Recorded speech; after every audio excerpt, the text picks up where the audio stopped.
So we get a main event where we have a guy that's what Blake. He wants to kill someone. He wants to do meth and go to prison. Is that the three that Sean Strickland was talking about? I think he wanted to be in a trailer and create meth. Okay, But okay. he said he probably would be in prison if he Oh, didn't fight. gotcha. So a little bit of Walter White action on that one, man. I swear, Sean Strickland might be one of the craziest people in all of MMA because given what that dude said, like he had the best of quotes during the fight and after. Well, he was saying that he was a huge fan of main events and the fifth round because you're so tired that you don't care if you get hit. Yeah, no, this guy's definitely a psychopath. I love him so much. I am like this weekend. Like I liked Sean Strickland before this, but this weekend genuinely made me like I'm 100% behind Sean Strickland now. I want to see him get that belt somehow. That's going to be a good test. He's definitely a guy that's just different. I feel like unique Yeah. from the rest. He's definitely separated himself in terms of character and in terms of skill. Really, Exactly. Well, we got plenty of stuff to talk about, ladies and gentlemen, because UFC Vegas 33 was a banger of a card, okay? And I do not want to hear otherwise on that one. Even though we did really have Blake's bangers, this whole card was a banger. It was a banger here. Some huge winners coming about this, including Jared Gooden and Cheyenne Bays. And then, Sean Strickland. Do we have a star in the making? And of course, we got some great fights that have been announced. Throw it over to Bellator because although it's definitely a second-rate promotion compared to the UFC. AJ McKee starts his Patricio Pitbull, and he is now the Bellator featherweight champion. Where would he fit in with the UFC rankings? And also, of course, UFC 265 is here, so we gotta tell you all about it. And then we're gonna give you our predictions for that. Blake got a little sneak preview, but of course, this name of the week, man. Oh, you really have to feel bad for this man in particular because he really got the shaft on all of this. But ladies and gentlemen, thank you so much for tuning in to episode 55 of UFC Talk. Of course, I'm your host, Ross Son, joined alongside by the UFC correspondent, Blake Campbell. Blake, how are we feeling on this fine day after a very good card? yeah, it was a good card. And on an unrelated note, USA beat Mexico in the Gold Cup. That's soccer. I Dubs. know you don't watch Dubs. that. No one cares about soccer, but I care about USA, baby. That's all that matters. USA beat Mexico twice this summer. So Beat very twice? happy. Yeah, American Thomas. twice in two finals. We may only have one American champ in the UFC, but I guess we're somehow good at soccer. Okay. Yep. I'm not going to question it. Still involves kicking. Not going to question it. So what that means is Thug Rose would beat Brandon Moreno. That is confirmed. Right?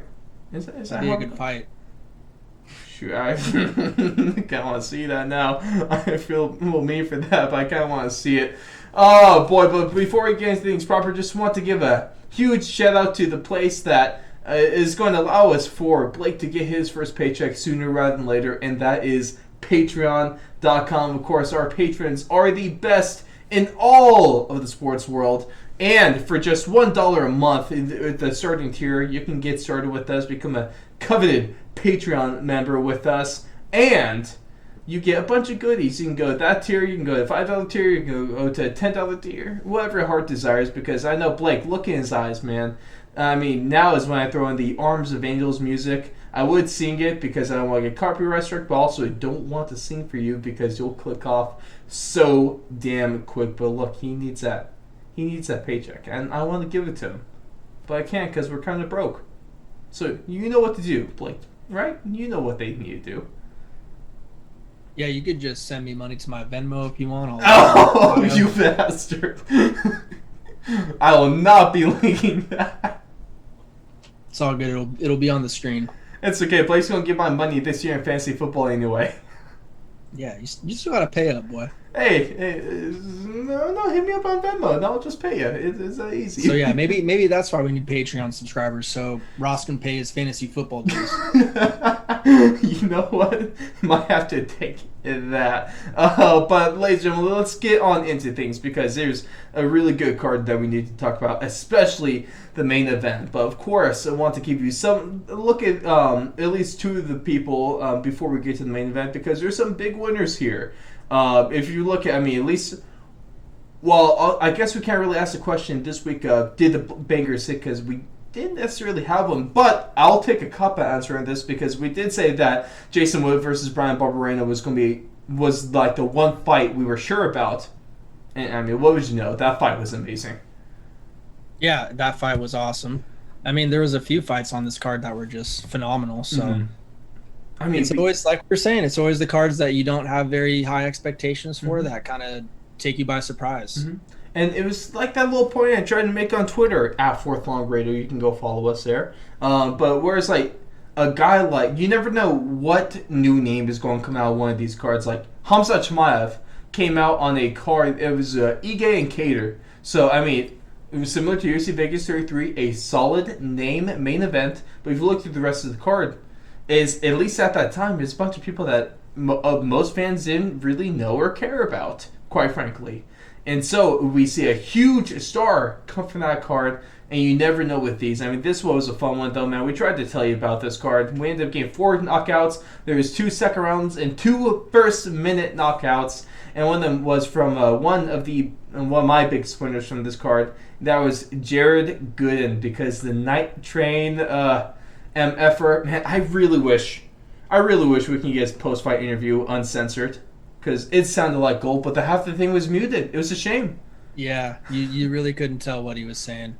No, we got like one word here and there. I was trying to listen to a radio edit of an Eminem song. It just doesn't work, okay? But he starts Nicholas Stoltz in a minute 8 into the first round, and man, was this just one hell of a performance and a really good way to get one. Was it his first win with the UFC or one of his earlier wins with the UFC? Sorry, it was his first win actually. Yeah, that's right, his first win with the UFC. He's now 1-2 in the promotion, but this was a really big way to get your first. Yeah, I think he lost decisions before, right? Yeah, it's a couple decisions. Yeah, and then another really good fight that happened was that Chris Gritzmacher guy versus Rafa Garcia. Mm-hmm. Where Rafa Garcia was kind of beating him up in the first round a little bit. Well, I don't know how Gritzmacher made it through like that first flurry that Garcia hit him with. Yeah, when he kind of dropped him, hit him on the chin, and he stumbled back. I want to say his butt might have touched the ground. But yeah, he gets back up, continues fighting, gets through the first, and then second and third round he just puts it on him. It was just crazy how he just walked him down and hit him in the body 1 billion times, it seemed like. And the other guy, you could just tell, he had no quit in him, but he was wilting for sure. That was a fun fight. It was basically, I think 2 of the best fights were back-to-back, because you had the Brian Barbarena and Jason Witt fight right after that. And then really, like, every other fight, basically, since pretty much from the Chris Gritzmacher fight and on, it was just bananas. Like every fight, it was either a KO or like should be fight of the night. On any other card, it would be fight of the night. Mm-hmm. Like both of those fights that happened in a row, fight of the night.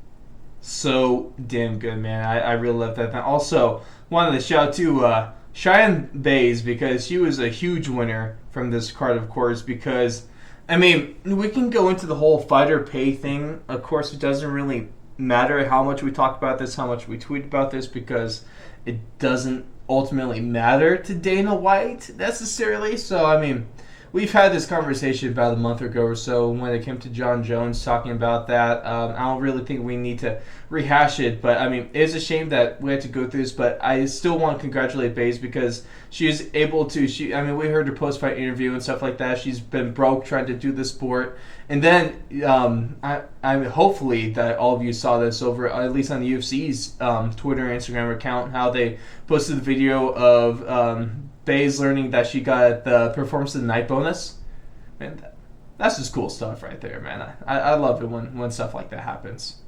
I'm sure Dana's gonna take care of her a little bit too. That was a pretty sweet highlight From reel. his yacht in Greece. I mean, you do good business. I'm sure Dana takes care of you. I'm very sure, and especially if you're an attractive woman. Paige Van Zandt. I mean, just the list goes on. Ronda Rousey. Joanna Jędrzejczyk was in Greece. She took a picture. I don't know, man. What's going down in Greece, Blake? Blake, you need to get over there. Come on, you bachelor. Go over to Greece. Why are you pressing me the Delta variants out, bro? I'm trying to be cool. Oh, okay. I'm trying to be a super spreader, you freaking... you're just being insensitive. There's one of you. I'm being insensitive. I don't want to hear this. I don't want to hear this. Okay? You can go on the yacht, middle of the ocean, you're safe. Nah, can't do it. Can't do it? Or you won't do it. It's against my morals. I'll go to Cabo, though, in September. Also, you don't have morals. You're a Raiders fan, so shut up. Don't get me started, bud. No, we already heard enough pre-show, okay? I don't need this into the show. Oh, man. Are we going to have to give you like maybe do an NFL show with you previewing the Raiders season? We're going to have to do that? You have to pay me a little bit more. All right, I'll give you a cent. We'll talk about it. We'll talk about it. Oh, boy. All right, let's roll into the main event because this was a really good fight. And all things considered, this is a really impressive main event because, I mean, we just saw, I don't know if a lot of people were expecting this. I was expecting, I had Sean Strickland in this one, but I wasn't necessarily expecting a fight like this where we see Strickland batter Uriah Hall over 5 rounds in his first main event fight. I mean, Sean Strickland is now on a 5-fight winning streak. And then even according to one of the judges, Mike Bell, he had a 10-8 round in round 3.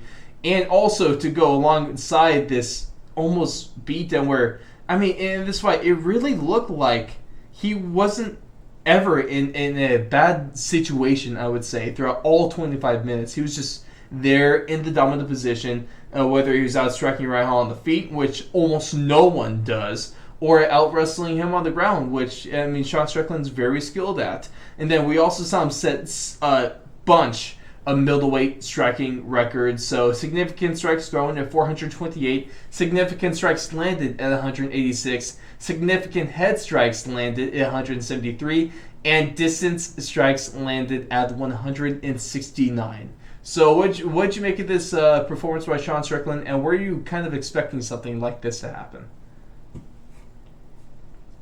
I mean, I was definitely surprised that it was as much of a beatdown as it was. Mm-hmm.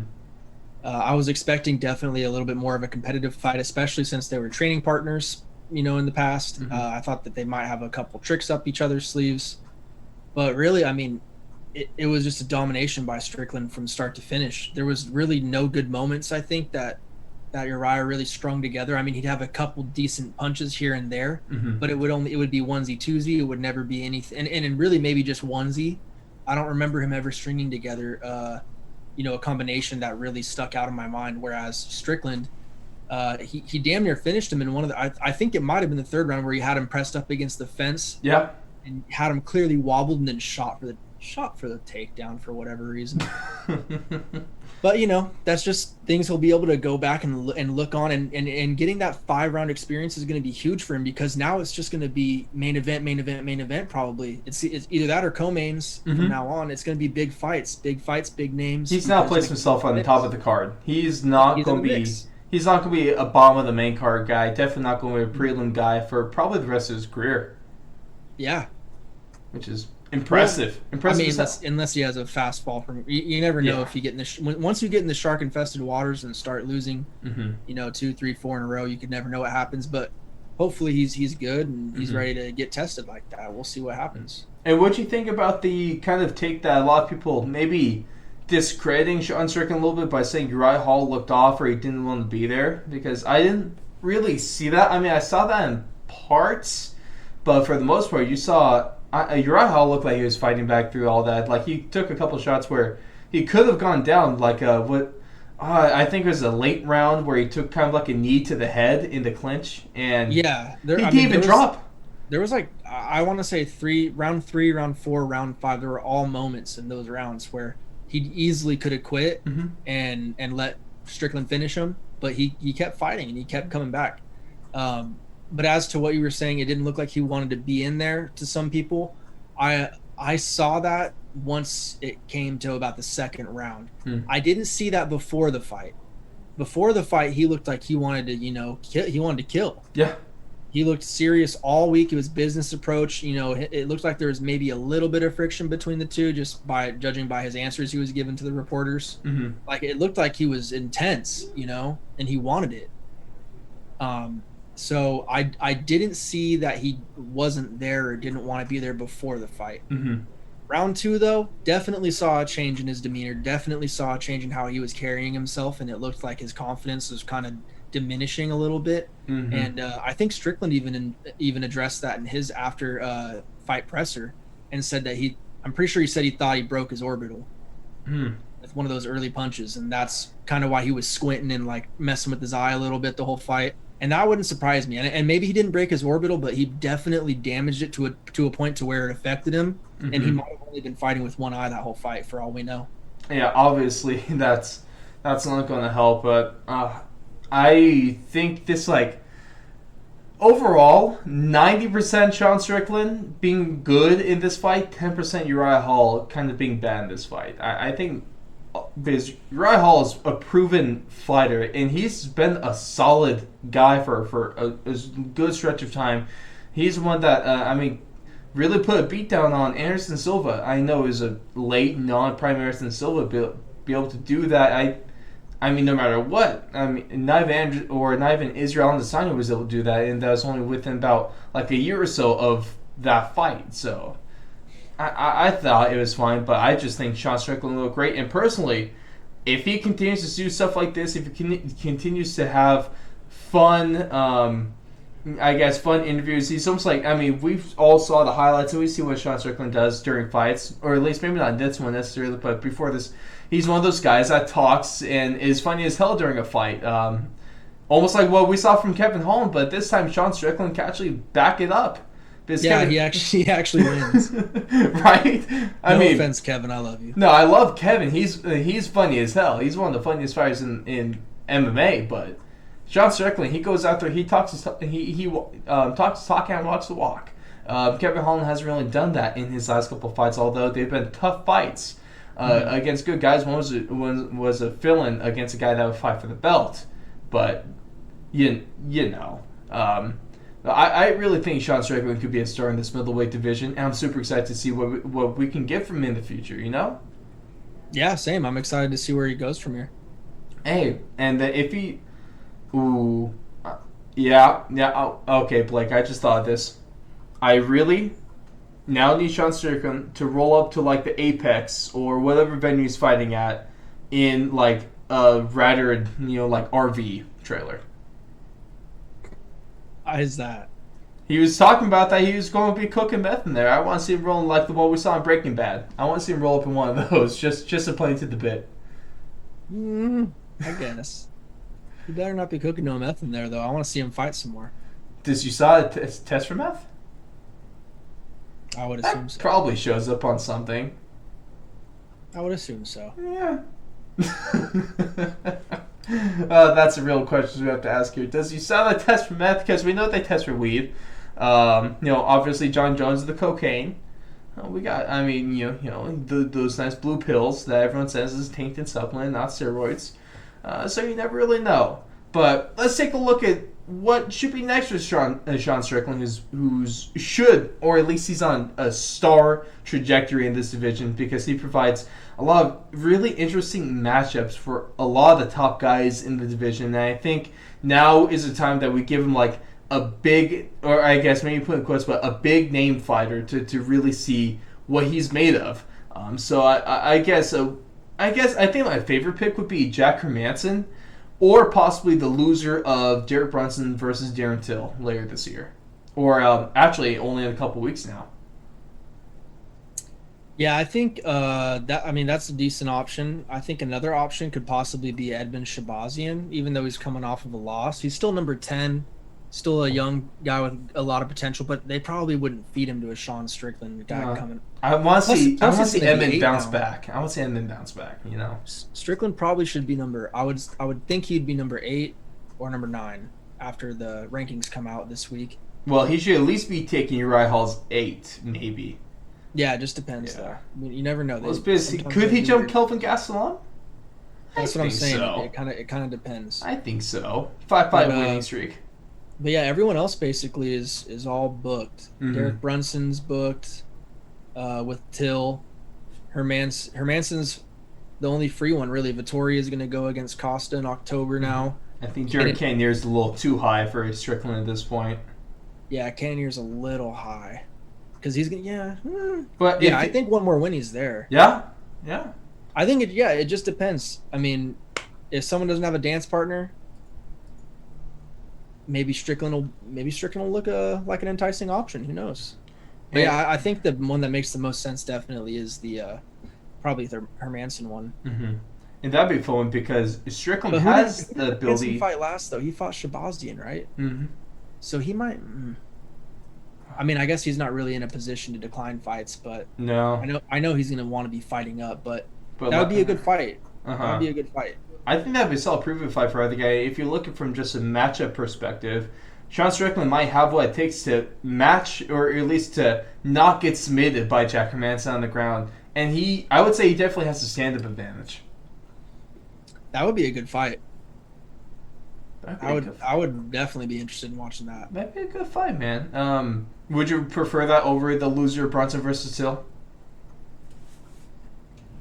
Yeah, just because it could happen sooner. Yeah, that's fair. Strickland's going to be out for a little bit, and then Hermanson will be waiting in the wings, whereas Brunson and Darren Till haven't even fought yet. That's probably going to be a fist fight.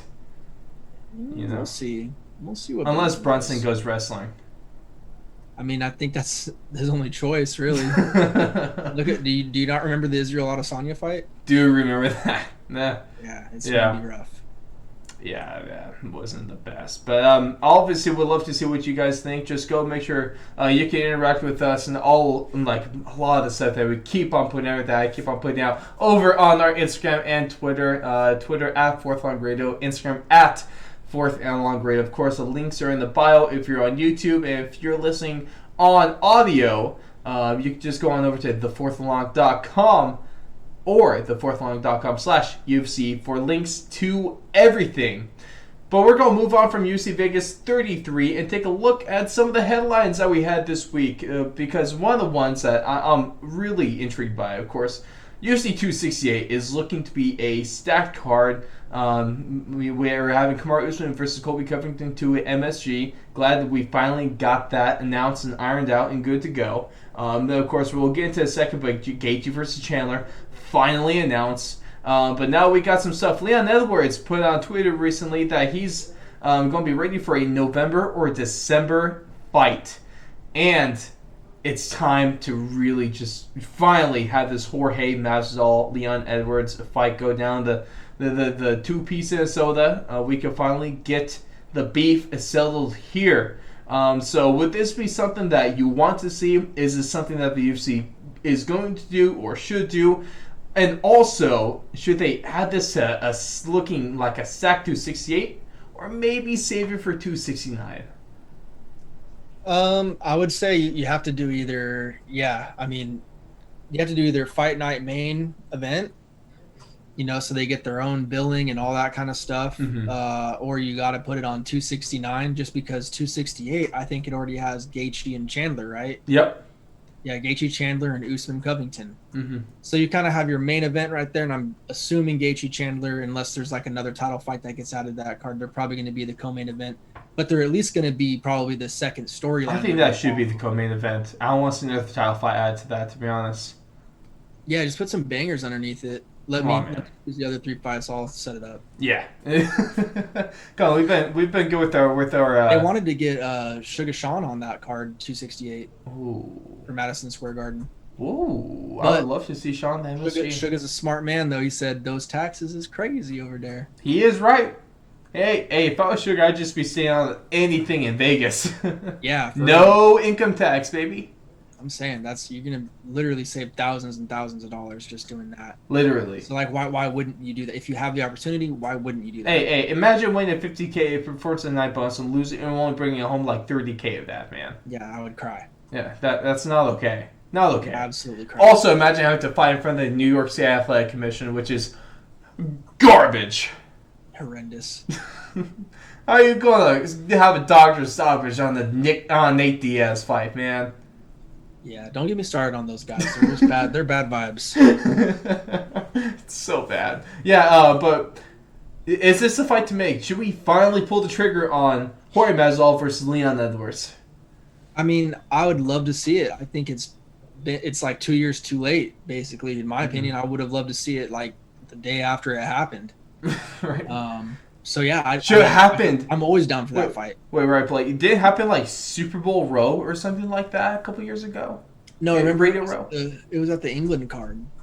Oh, that's right. The Usman and Gamebred. Yeah, that's right. I got them confused. I mean, Jorge Masvidal in backstage fights, man. Name a better duo. Pretty common. Ben Askren, all those kind of guys. Surprised he wasn't the one that slapped Brian Ortega's translator or the Korean Zombie's translator.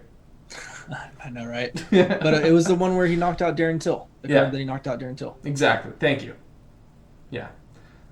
Oh, that was such a huge card when that happened. But we go off a tangent, whatever. That's going to be really good. But, I mean, UFC 268 and going into this, Gaethje versus Chandler, we're finally getting it. I kind of have to think that the little Twitter, like 1-2 day Twitter rant argument thing might have helped get this booked because we saw nothing for like a while, and then this happened, and we got the fight announced. So I'm just glad to finally see Justin Gaethje back it'll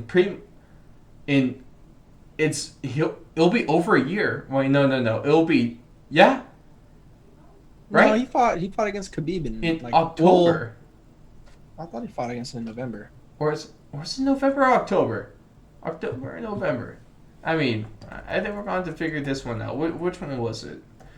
Oh, let's see who's right on this one. October 24th of 2020. See, October. Told you. On the money. On money, Blake. November. I don't want to hear it. But, so one of the questions about this is, I mean, obviously this is going to be a fan-frickin-tastic fight that we're all extremely excited to see. Someone is getting their lights put out. It's probably not going past 2 rounds. But, is the winner of this fight guaranteed a title shot? I mean, after the Dustin Poirier fight, yeah, I'd say why not. Well, yeah. Well, even Michael Chandler. Yeah, why not? I don't know. You tell me why not. He had Oliveira beat in the first round and then gets knocked out in the second round. So, I mean, it was a coin flip in that fight. Yeah, it was. I think Chandler's proven that he's definitely one of the top 5 in the division and he can win the title on any given day. Mm-hmm. But, yeah, I mean, if he starches Gaethje and KOs him, that's way more than enough for me. I mean, Gaethje's a killer. Mm-hmm. How many guys have we seen him just break down in the octagon? Yes, he's had a couple losses to Eddie Alvarez, to Dustin Poirier, but I mean, he just goes in, or Khabib as well, but he just goes in there and he breaks people down. You're also, counterpoint real quick, Blake, those are losses to, Dustin Poirier and Eddie Alvarez. Title challenger. And former champion. One of the GOATs. And greatest of all time. Yeah. Well, arguably, for that division, greatest of all time. It's not bad losses. And all those fights were great. Well, maybe besides the Khabib fight. Well, that was a pretty good fight, to be honest. The round and a half that lasted. But it was okay. The 2 fights he got knocked... Oh, that first round of Khabib and Gaethje was great. I really enjoyed that. I remember texting you during it, and I was like, dude, this is like I'm actually enjoying watching Khabib for once. I was like, he's not just, going straight to the ground. He's actually engaging for a second. And showing off that he has a chin? Yeah. He has a chin for sure. He got caught by a good shot. While we're on Khabib real quick, he went 3-0 at the Bellator card last weekend. So, I mean, Khabib is undefeated in the octagon, and he has yet to have a fighter lose when he's in their corner. Yeah, who's going to be his first loss? He's probably going to be very disappointed. He's probably just going to feed him to the bear that he wrestled a number of years ago. Losers get fed to the bear, Blake. God Or damn. wait, would you rather be fed to the bear or thrown into the river he was swimming in? Probably river, I'd suppose. Think river. I'm a strong swimmer. Hey, them legs, man. I see your quads. Your quads are popping. I Okay. got the soccer quads. Your bro. soccer boy quads. I like it. I would love this fight though, and yeah, I'm also. I mean, I guess the only one of the counterpoints you can make to this, the only other people that would be able to get a title shot, maybe before the winner of this would be maybe Islam Makhachev or Beneil Dariush if they make that matchup. But of course, they have yet to make that matchup. Yeah, I don't think that's gonna happen unless they fought each other. I don't think that's gonna happen Exactly. because I think Islam, if none of the top guys are gonna fight him, then he's probably still at least 2 fights away, Mm-hmm. and Beneil is for sure at least 1 fight away. Mm-hmm. Yeah, it's tough, but I mean, you could. I don't care who the hell you book together at the top of the lightweight division. I don't care who the hell you have compete for the title, because they're all going to be good fights. You know, there's not a bad fight in any of this.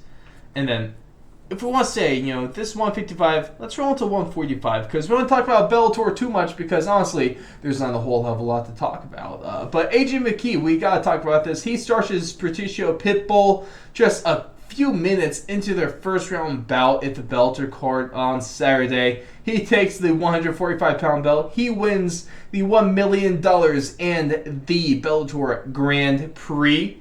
And there's a lot of talks, and like obviously we always have comparisons of Bellator to UFC. How good are these guys? I mean, most recently Michael Chandler, seeing how well this Bellator lineup stands to the UFC lineup.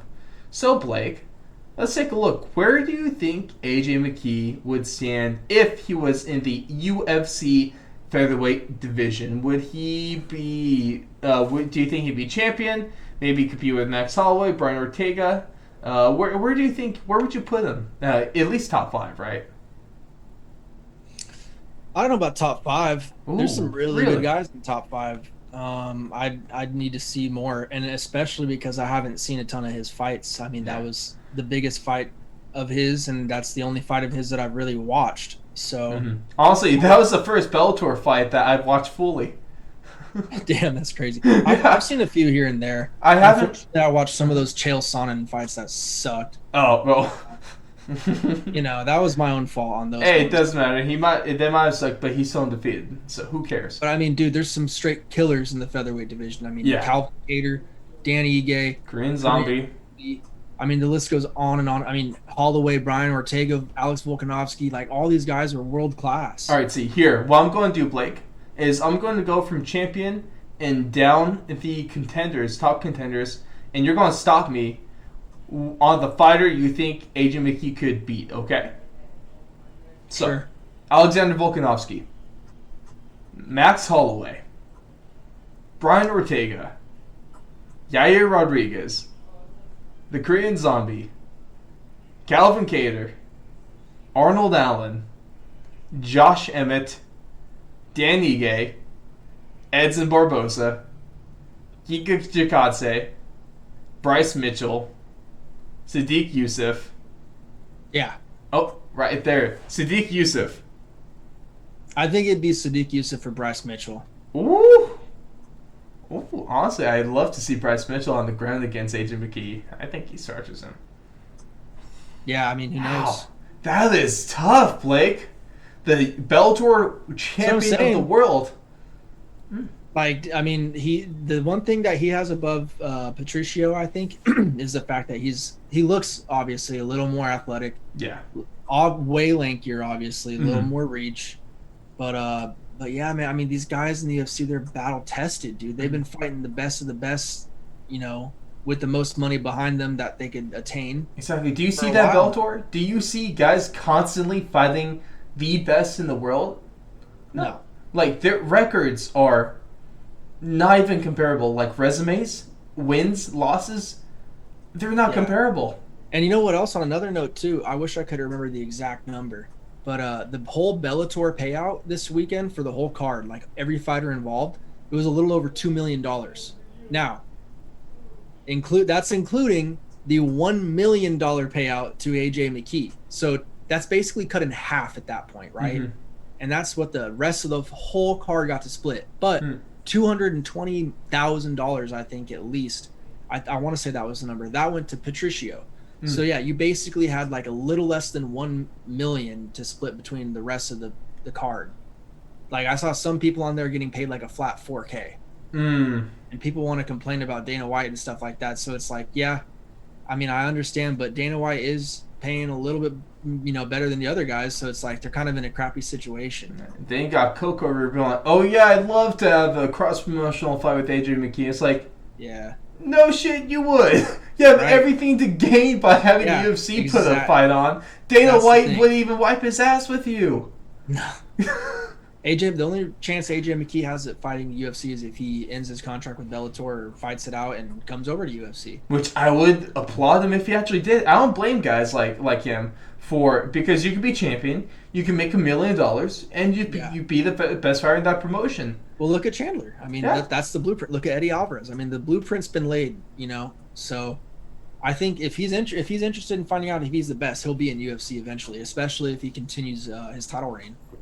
If you're the greatest, if you're truly the greatest, you are in the UFC, and it's not even just an opinion anymore. It's just a fact. We've seen it. Okay, come on, like Michael Chandler, Bellator guy. I love Michael Chandler, great fighter. But then you see the lifelong UFC guy. He comes in and he knocks him out. Hey, I mean, stats don't lie, man.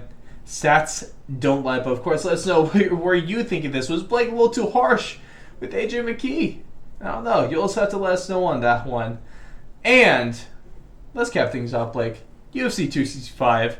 It's another pay-per-view. It's another chance for you to get another ruby, I guess, on that prestigious fourth and long Suck My Pick title. Okay, the reigning champ.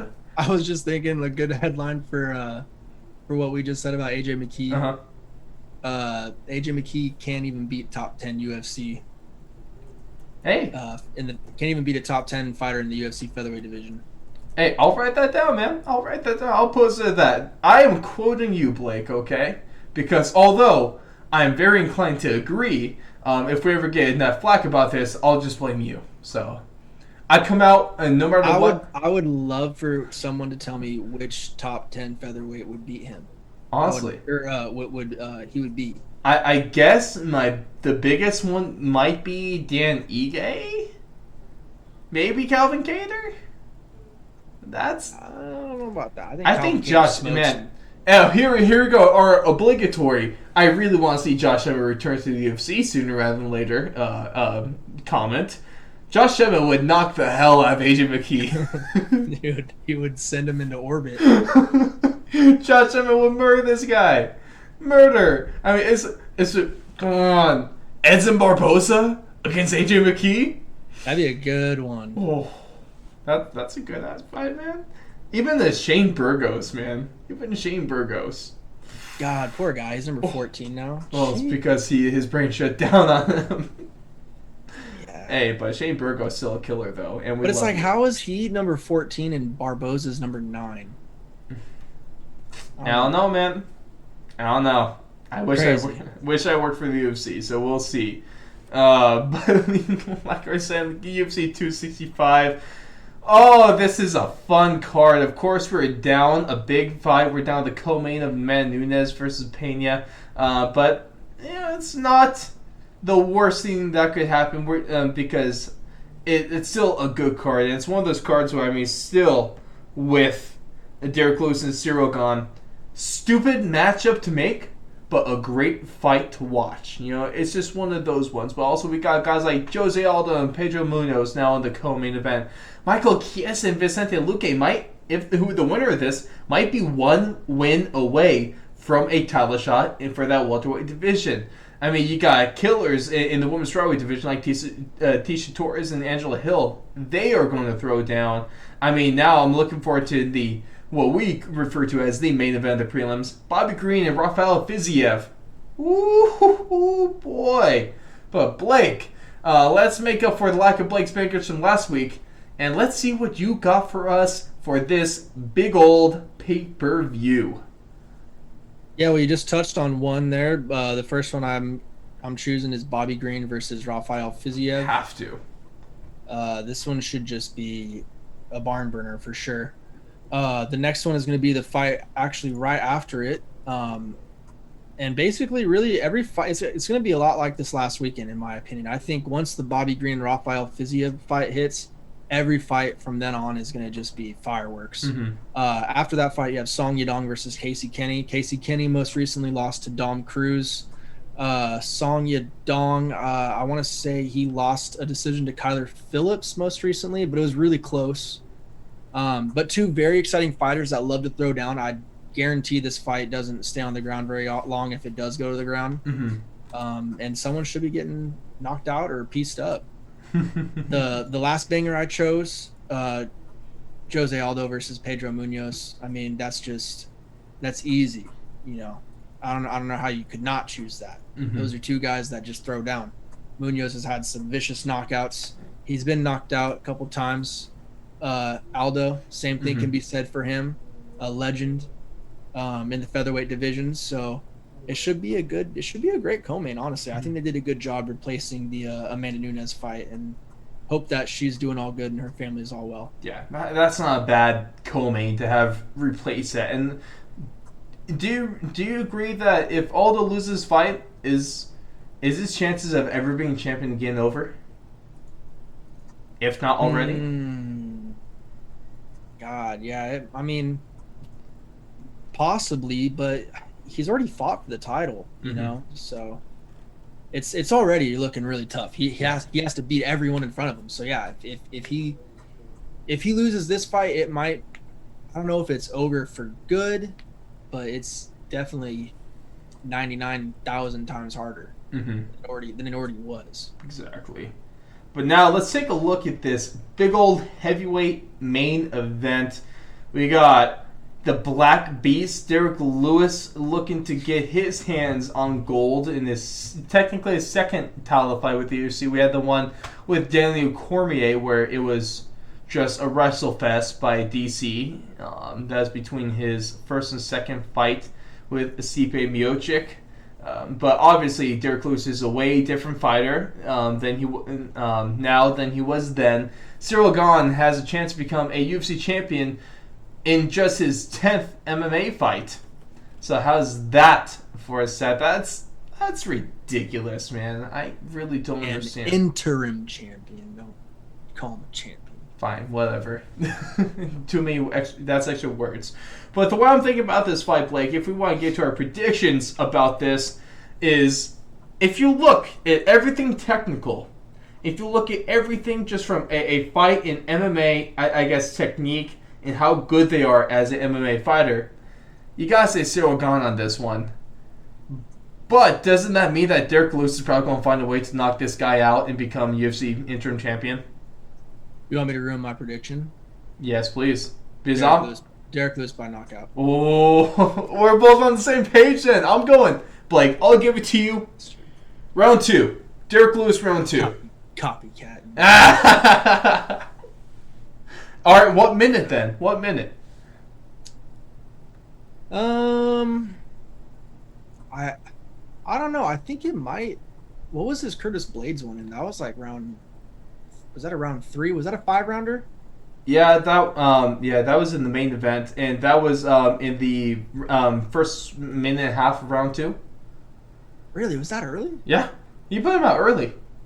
Oh, that's still such an early knockout, man. Seeing Curtis Blades. I just don't think it's good news if he goes long with Gane. No. Because then Gane would have just done what he did in his last 2 fights and just out and work. Yeah. He's just super sharp and he knows how to use his range. Yes. So yeah, and that's the thing. I don't know how much of a wrestling threat he's going to try and use against Derek, but it's like you don't want to stand with him either. But also, Derek Lewis's Derek Lewis's takedown defense has gotten a lot better too. And yeah, it's hard to take him down. That uppercut is number 1 defense. It looks like. But man, you shoot for a takedown, you're going to catch something on the bottom of the jaw.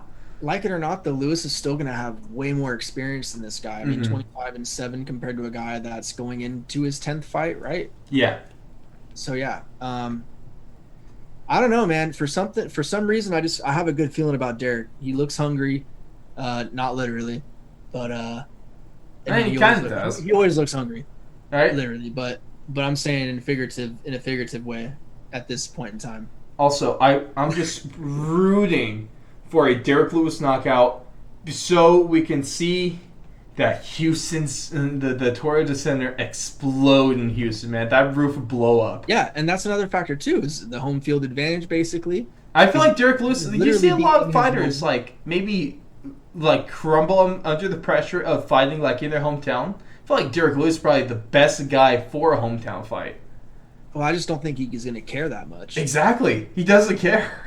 But everyone else is going to care, and that energy is going to be infectious. Oh. You know, whether you try to block it out or not. Like, Gon's going to have a tough time probably dealing with everyone being against him. And the USA chance. Derek Lewis, whether he likes it or not, I feel like it's going to fuel him. You know, it's gotta feel nothing but good. To have your name chanted, to have the, you know, representing your country against another guy from a different country. Like, it's just going to... I think it's shaping up well for Derek. We'll see if he can put it all together. Because he's got to show up that night. He can't have a situation that happened like against Francis Ngannou and even against Curtis Blades. He said that he came out cold in that fight too, but somehow he was able to turn that around. So hopefully this time he actually gets to come out there and start out hot and we get to see the full potential of the Black Beast. That would be sick. And it's not like I'm rooting against Gon in this one. I just really want to see Derek Lewis win. That's all. He's got to atone for that really trash fight that him and Francis had. You know, 3 years ago? Maybe we can get the rematch. I mean the first fight between them two if Derek Lewis wins this one. Yeah. And then if Derek Lewis does get the knockout in this fight, he will have the record for most knockouts in UFC history. That's a tough guy to go against, no matter what. That would be sweet. Oh, that's a hell of a freaking record to have.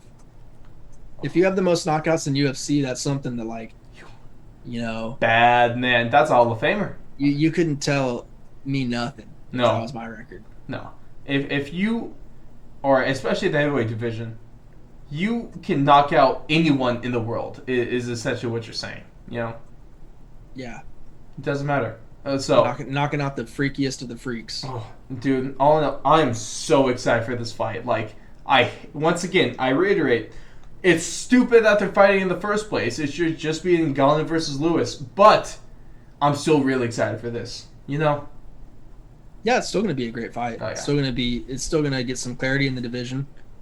It's going to be a damn good card, and it's going to be one hell of a Saturday. But ladies and gentlemen, before we wrap things up, you know what time it is. It's time for the Nay of the Week. And if you're paying attention to UFC Vegas 33, you know damn well who's so deserving of this award, and it's not even his fault. Danny Chavez. He's fine. Maki Pitolo. He gets eye poked. You mean Kai Kamaka? Kai Kamaka. Damn it. I really did that. You know, Blake, I'll pull the trump card. I can make a mistake. It's my birthday. I can do whatever the hell I want, okay?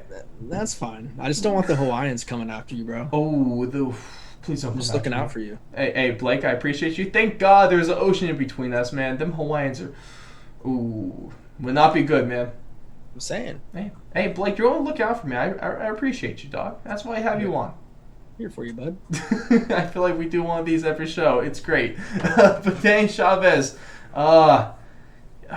he gets eye poked real bad. Takes almost a full 5 minutes. I thought they're actually going to call this fight. But you see him, he gets the ice, he puts on his eye, he keeps blinking, he takes almost those full 600 seconds, and he says, hell yeah, Herb I want to keep fighting, let's do this thing.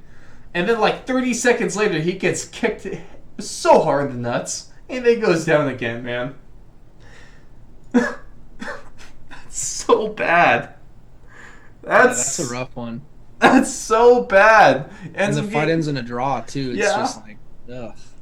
Ends the game draw because Kakamaka got a point taken away. Oh!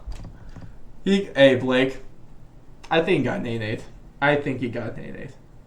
Yeah, I mean Kai Kamaka kind of nay-nayed himself too there.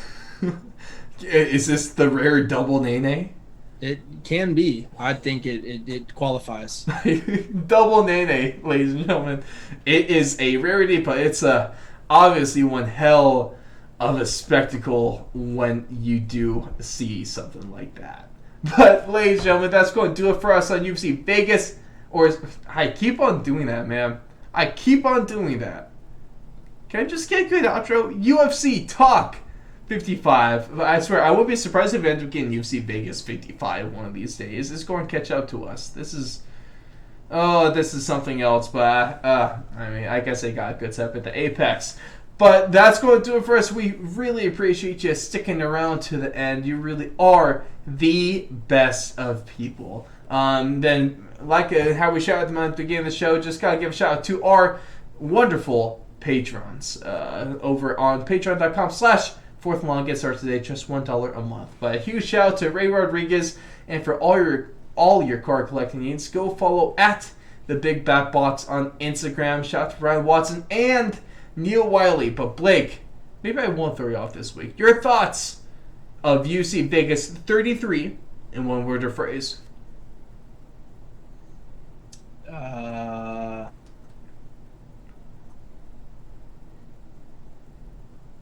I mean, I'm trying to think of something that's like, surprising, but in a good way. That's basically where I'm going there. Overseeing expectations? Yeah, I guess that's a little basic. I think we can do better.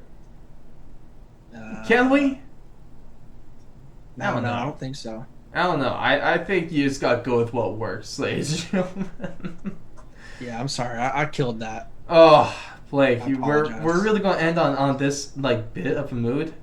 It was just like that last week. This last week of fights was just a lot better than expected because I didn't have any expectations. Hey, I'll take it, but Blake, you're killing the mood sometimes. Sometimes it's better to have no expectations, and then you don't get, you don't get hurt, you don't get let down.